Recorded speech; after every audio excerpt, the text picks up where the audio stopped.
Hello students. In previous class, we discussed the first example, worked example, how to find the stress, strain and elongation by giving the tensile and diameter, tensile load and diameter, length and Young's modulus. Second problem, today we are going to solve the second and third problems, remaining problems.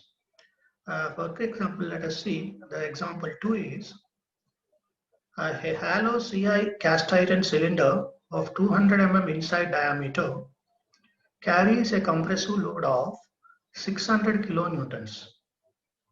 Determine the outside diameter if the ultimate stress for the cylinder material is 540 megapascals. Factor of safety is given as 6. This is the given problem. First, analyze this problem and understand this problem. By understanding, we can write the given data in the problem.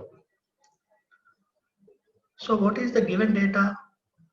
A hollow means it's having an internal diameter and outer diameter a cylinder. The material is cast iron CI cylinder of 200 mm inside diameter. It is taken as capital DI. DI means inner diameter and inside diameter 200 mm. Carries a compressive load of 600 kilonewtons. The cylinder, the load applied on the cylinder is 600 kilonewtons, which is compressive load. Therefore, this compressive load is trying to decrease the length of the hollow CI cylinder. Now, determine the outside diameter. How much outside diameter should be placed or should be maintained if the ultimate stress for the cylinder material is 540 megapascals. Ultimate stress means, already we discussed ultimate stress, that is the maximum stress that can be withstood by the material. That is 540 megapascals given. And also along with the ultimate stress, factor of safety is also given 6. Okay, let us go with the solution.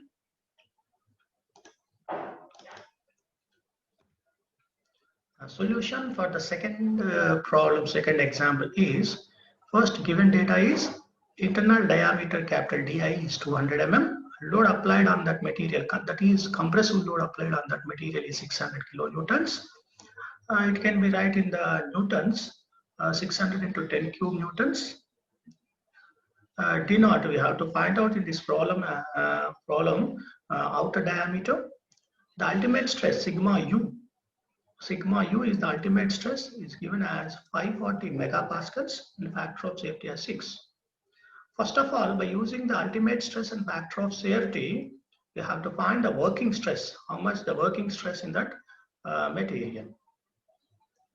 Working stress, as we know that factor of safety is equal to ultimate stress by working stress. This is the formula.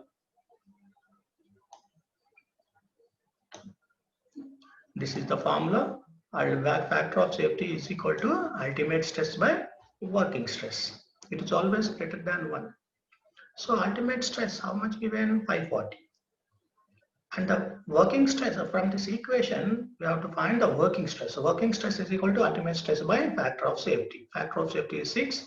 The working stress of the cast iron cylinder is 90 megapascals. Working stress means the stress induced in the material by applying the 600 kilonewtons. Therefore, working stress, we have the formula, stress is equal to load by area. That working stress is equal to load by area. Load is compressive load and area of cross section. Area A is equal to, from this equation, load by working stress. You can write load by working stress as a area. So how much load we are applying? 600 kilonewtons. So it is converted into newtons. 600 into 10 cube newtons divided by working stress, already we calculated here, 90 megapascals. Megapascals means newtons per mm square is also called megapascals.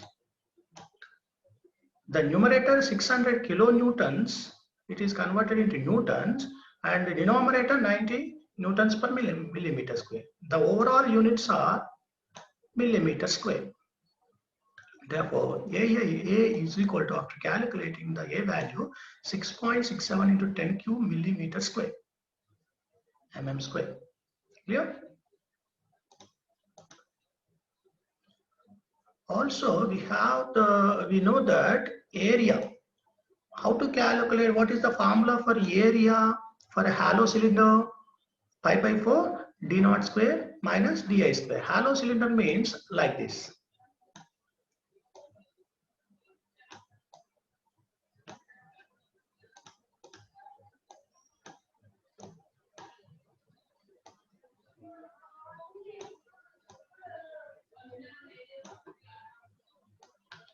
Like this, a hollow cylinder is there on which the compressive load is acting.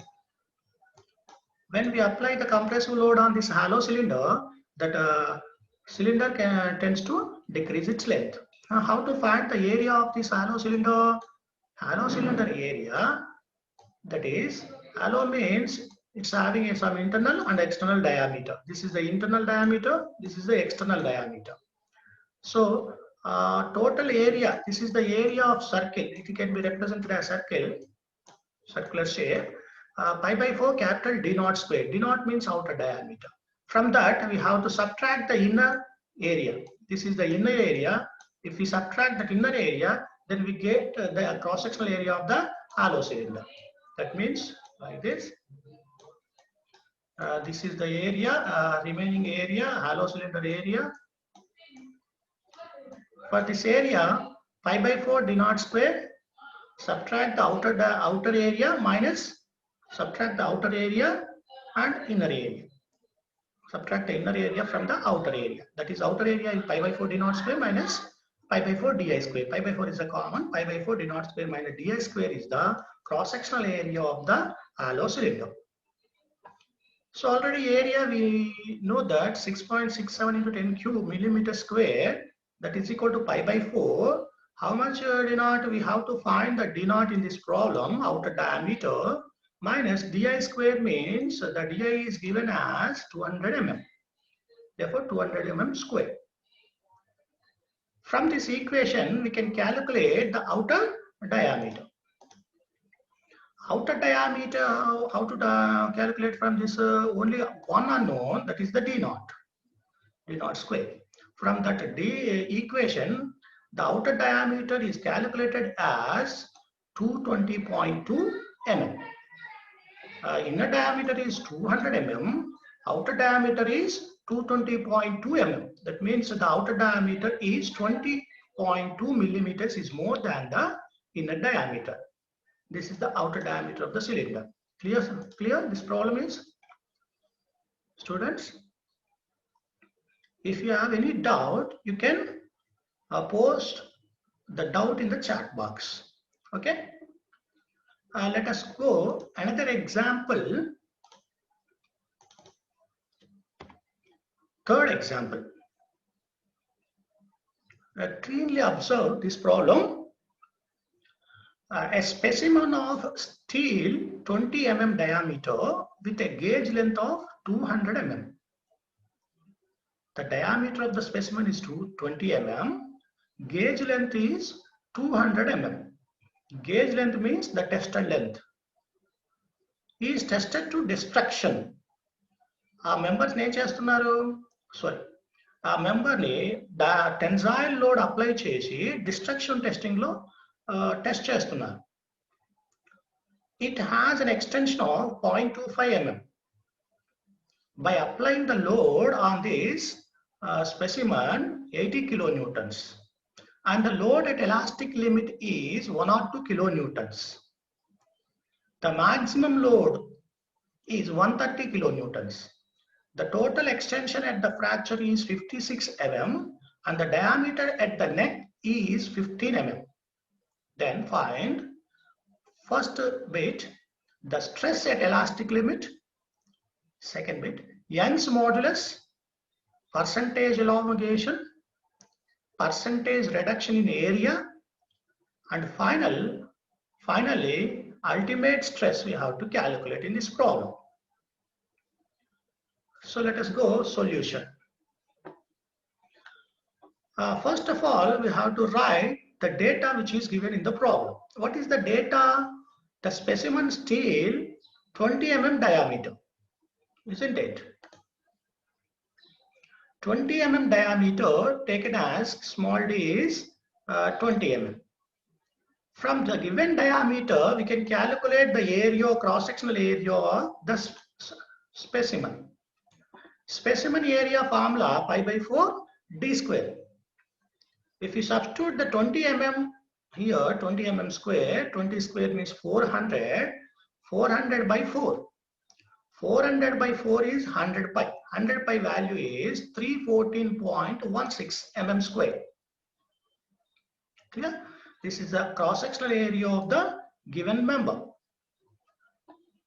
Gauge length, the initial length of the member is 200 mm. He is tested to destruction.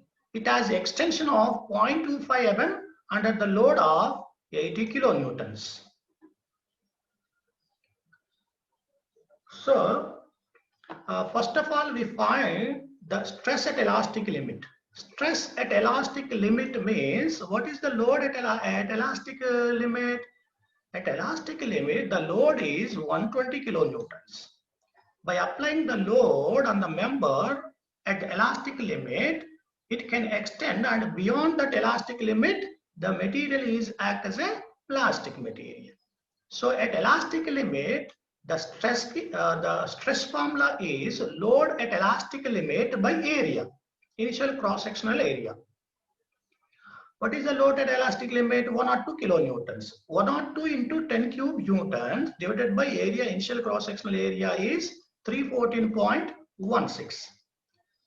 Therefore, the stress at elastic limit is calculated as 324.675 newtons per mm square. Otherwise, 324.675 megapascals. It can be replaced by megapascals. Generally, in MOX, we used megapascals for stress and gigapascals for Young's modulus. Megapascals means 10 to the power of 6 pascals. 1 megapascal is equal to 10 to the power of 6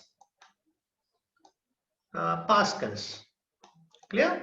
1 gigapascal is equal to 1 GPa is equal to 1 GPa is equal to how much pascal? How many pascals? Gigapascal is equal to, it is the 10 to the power of 9 pascals. Clear? It is a 10 to the power of 9 gigapascals. 1 GPa is equal to. So 1 newtons per mm square is represented as megapascals. So this much of stress is induced at the elastic limit. Then second bit in this problem, we have to calculate the Young's modulus for that material. Young's modulus from the Hooke's law, we can write as E equal to stress by strain within the elastic limit. So stress, as we know that load by area, and strain is delta by L, or change in length by original length. What is the load applying here? It is the 80 kilonewtons. Actual load applying within the elastic limit, 80 kilonewtons. 80 into 10 cube newtons divided by, what is the actual area? 314.16 mm square. P by A divided by, it is the divided by, what is the extension at the elastic limit? That is the 0.25 within the elastic limit. So 0.25 is the extension of the bar or elongation of the bar divided by, what is the initial length of the member? It is 200 mm. So initial length is 200 mm. Then after substituting all the parameters in this equation, we can get the Young's modulus of the material. How much Young's modulus? 203,718 newtons per mm square, otherwise 203,718 megapascals. It can be write as in GPa. How much value if you write this as in GPa, it is 203.718 GPa. If we convert that newtons per mm square into GPa, divided by 1000. If we divide by 1000, we can get in GPa 203.718 GPa. So material for the given specimen, the Young's modulus for the given specimen is 203.718 gigapascals. Okay. Next, third bit. What is the third bit? Percentage of elongation. Percentage of elongation means the change in length by original length into 100. Change in length, how much the change in length? Final extension, the total extension at the fracture is 56 mm. 56 mm is the final length. 56 mm is the total elongation of the member.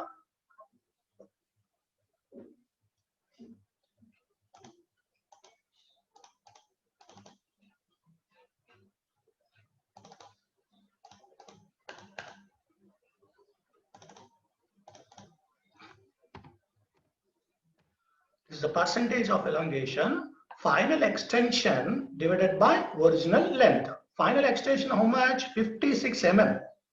That is the change in length of the member before fracture is 56 mm divided by original length is 200 mm.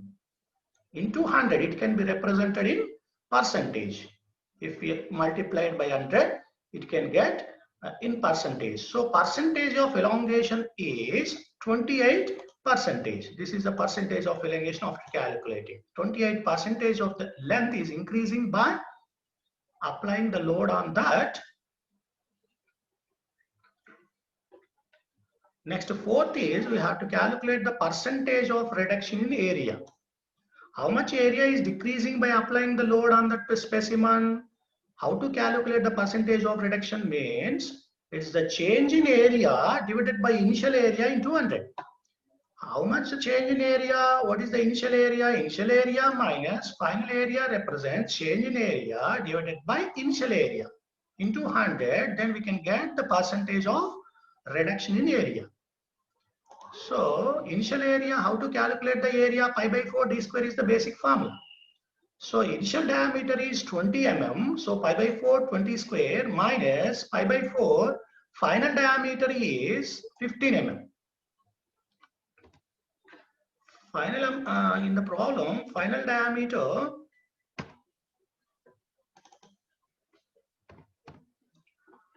here, the total extension of a fracture at fracture is 56 mm and the diameter at neck. Diameter at neck means the final cross section, final diameter of the member at neck formation.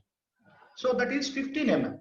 Initial diameter is 20 mm, neck diameter is 15 mm. That's why here pi by 4, 15 square is the final area divided by initial area again pi by 4, 20 square into 100. Then we can get the percentage reduction in area. That is 43.75% of area decreasing by applying the tensile load. Clear? Next, fifth bit, we have to calculate the ultimate tensile stress. How much maximum stress we are applying, the maximum stress which is developed in the material. So maximum stress or ultimate stress is equal to ultimate load by area. Ultimate load, that is the maximum load at a fracture, or maximum load at maximum point, maximum load at the ultimate point. Let us go for problem again. Here, the maximum load is 130 kilonewtons. 130 kilonewtons is the maximum load applying on that material divided by area. How much area? This is 314.16. Beyond this, the neck formation takes place. So initial area we have to take to calculate the ultimate stress. So ultimate stress is equal to, tensile test is equal to ultimate load by initial cross-sectional area. So ultimate load is 130 kilonewtons, that is 130 into 10 cube divided by initial cross-sectional area is 314.16 mm square. Then we can get the 413.8 newtons per mm square. Numerator units are load unit, newtons, divided by area units in millimeters square, newtons per mm square. So ultimate tensile stress is 413.8 newtons per mm square. Clear, students? This is the 413.8 newtons per mm square. Otherwise, 413.8 megapascals. It can be represented as megapascals. If we represent as megapascals, 413.8 megapascals. Clear? This is the third problem. We discuss the third problem. Ultimate stress, submit, calculate. Next, the topic is, up to now, we calculated the elongation or stress or strain within the material having the uniform cross-sectional area. From this topic, bars with cross-sections varying in steps. If the same or different materials are attached in series of same or different lengths, of same or different cross-sections are connected in series, what is the elongation of each material and what are the different stresses induced in the different materials? From here onwards, we have to calculate the stresses and elongation of different materials attached in series. Let us go for the first example. This is the example shown in the figure. A bar with cross sections varying steps.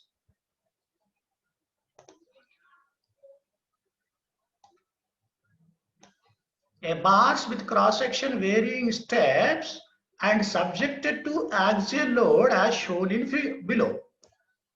On this bar, we are applying the axial load, that is the tensile load, tensile axial load on this member. This member consists of three materials, material 1, material 2, material 3, having the lengths L1, L2 and L3 and respective cross-sectional areas A1, A2 and A3. These are the cross-sectional areas. And Young's modulus, we are taking these three materials are same materials. If same materials attached, the Young's modulus for each member have same value. So E is the Young's modulus of the material and P be the applied axial load. This is P is the applied axial load. It is obvious that to maintain the equilibrium of every member in this bar, the load acting on each part is same, or each portion or each material is same. That is, if we apply the load at the end points, the same load P is applying on the second material also. Let us take a free body diagram for the above figure. If we cut the section of material 1 at this point, the P is applying on the left hand side. If we maintain the this part of the material 1 in equilibrium, then opposite direction, the same amount of force will be developed. The P amount of the we are applying, P is applying on left hand side at this section. If we cut the section, the same amount of P must be applied on the right hand side of the material 1. Clear? So then only the part of the material 1 maintain in equilibrium. Similarly, if we cut at the section, the remaining part from the remaining part in the right hand side, that means this part, section through 2, that is a section through 1, the material on this right hand side material, same amount of load is applying, same amount of force developed within the material on left hand side. Clear? If we join these two parts joined together, then the P on right hand side on the left material a left hand side and the right side material will be cancelled again. Okay, so the P applied on the right side material in the left direction like this. If we maintain this part is in equilibrium, the same amount of P which is developed on the right surface of the second material. So to maintain the equilibrium of second material, the same P is applying at this section. If we cut the material to at this point or section, the P is applying at this point, then same amount of P must be developed on the remaining material in the left hand direction. Like this, if we cut at this point in the material 3, similarly the same amount of P on the left material and same amount of P on the right material in opposite directions. Then only the total member is in equilibrium. Clear? Otherwise, if the forces are not equal in opposite direction, the member moves either right direction or left direction. If we maintain the same forces on both directions, then only the member maintain in equilibrium. Likewise, by taking the free body diagram, we can observe that each material, the load is applied is same. If we apply the load P at the end point, the same load applying on each material, that is 1, 2 and 3. If the materials are connected in series, series means end-to-end connection. This is the one-end connection and this is the one-end connection of three materials. End-to-end connection, then it is called the shafts in series. In this shafts in series or stepped bars, if you apply the load at the end point, the load is same applied on each material of the bar. Clear? So this is the total summary of the stress, strain and extension of each material of the bar. Let us go for portion 1. Portion 1, this is the portion 1. That means portion 1 means first material. In first material, how much stress is developing? Stress means load by area. Load by area, how much load is applying on that material? P itself. P divided by cross-sectional area of the first material. That is P by A1. Then we can get the stress in first material. Similarly, for the second portion or second material, the formula is P by A2. P is constant because the same load is applying on each material, but the areas are different.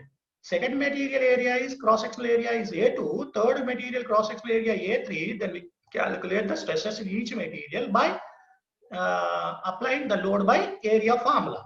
So load by A2 is the stress in second material, that is the P by A3 is the, we can get the stress in third material. And then next strain. What is the strain in each material? What is the formula for strain? Basic formula. The strain is equal to stress by Young's modulus. Stress by Young's modulus. Otherwise, Young's modulus is equal to stress by strain. We know that. The strain is equal to stress by Young's modulus. This is a small p, P1. P1 means the stress in first material. Here, this is one. Small P1 is the stress in first material.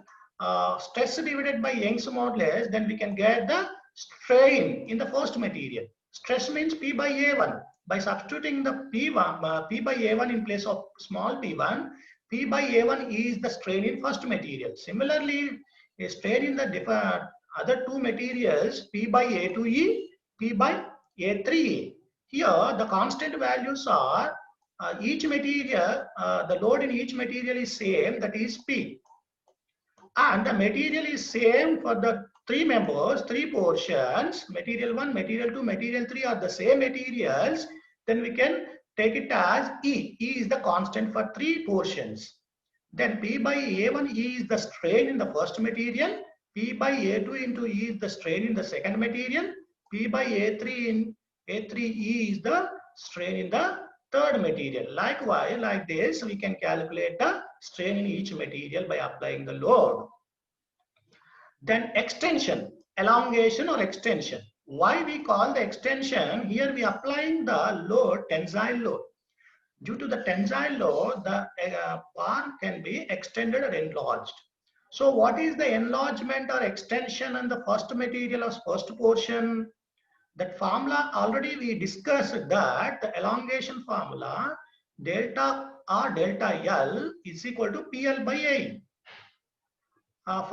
If we apply that formula for the first material, delta 1 is the extension of the first material, PL by AE formula. In PL by AE formula, P is the constant for each material. We can take it as P, and E is also equal for three members or three portions.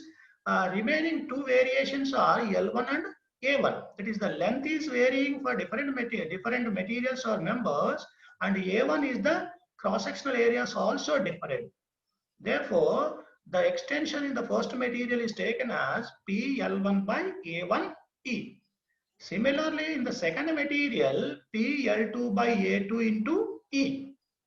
Third material, that is the third portion or third member in that bar, PL3 by A3, E is the extension in the third portion. So these are the extension of three portions consisting in the single bar. So hence total change in length of the bar is delta. That is, delta can also represented as delta L. That is the change in length. Like this we can represent it in some books. So delta L is the total length. Total extension is equal to the summation of three members extensions. That is the delta 1 plus delta 2 plus delta 3. Delta 1 is the extension in the first member, extension in the second member is delta 2, and the extension in the third member is delta 3. If we add the total extensions, we can get the total elongation of the member. In this equation, T by E is the same or for all three portions, then we can take it as common. P by E into L1 by A1 plus L2 by A2 plus L3 by A3 is the formula to calculate the total elongation of the stepped bar member. Clear? If we understand this example, then we can calculate the problems easily on this topic. Let us go for the worked example for this topic. So worked example is,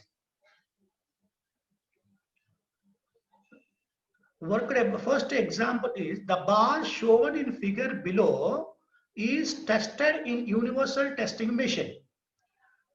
It is observed that at a load of 40 kilonewtons, the total extension of the bar is 0.28 mm. Determine the Young's modulus of the material. So here in this problem, one member or one bar having three portions. First portion having the length 150 mm and diameter is 25 mm.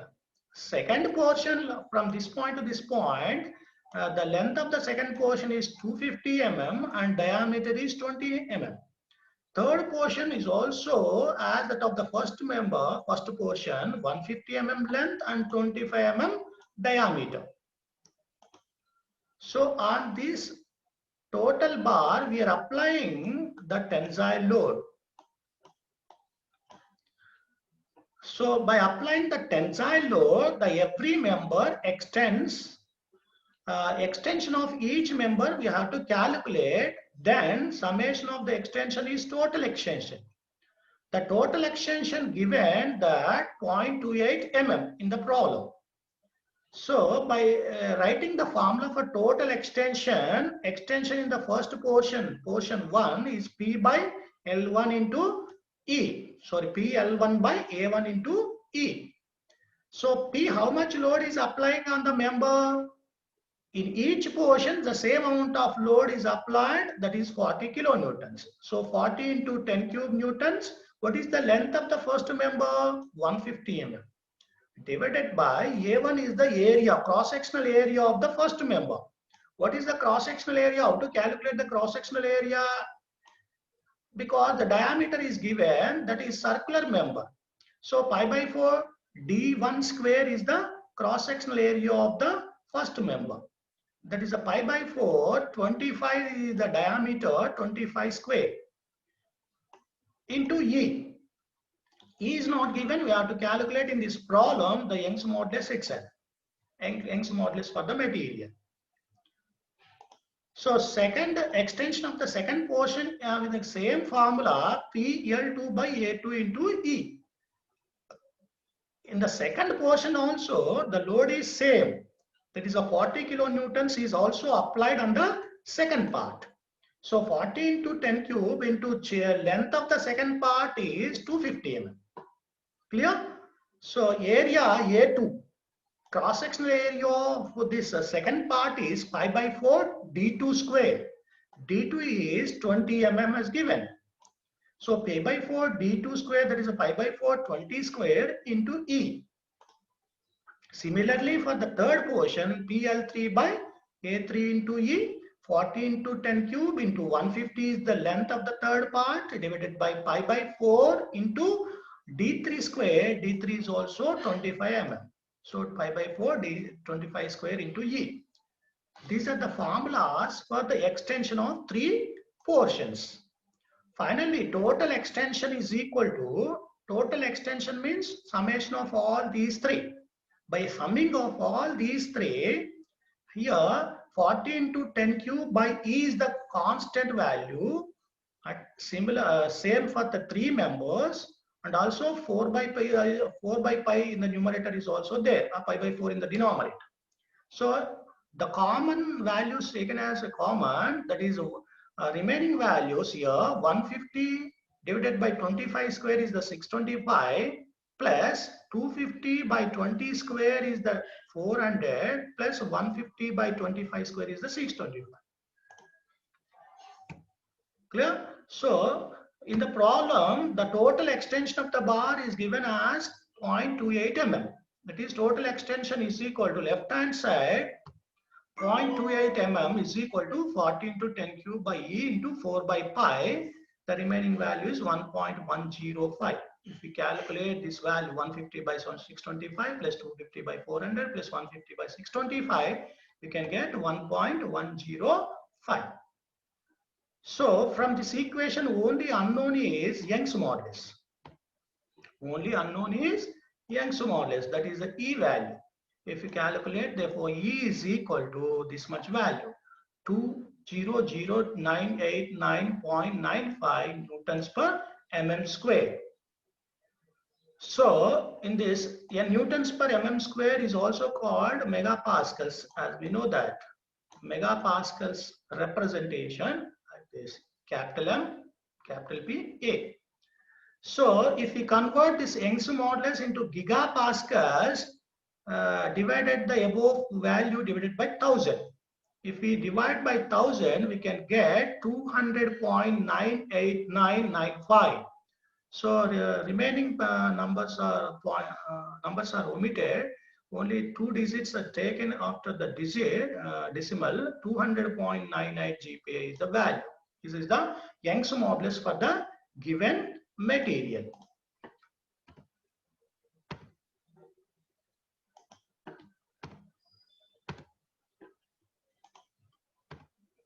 So for this material, Young's modulus, a material means this material having this member having the 3 portions of the same material. Member 1, that is the portion 1 having this portion 1 and portion 2, portion 3 having the same material. That bar, the portions made with the same material, therefore the Young's modulus for the material is 200.98 GPa. Clear? Understood, students? Are you following? Yeah.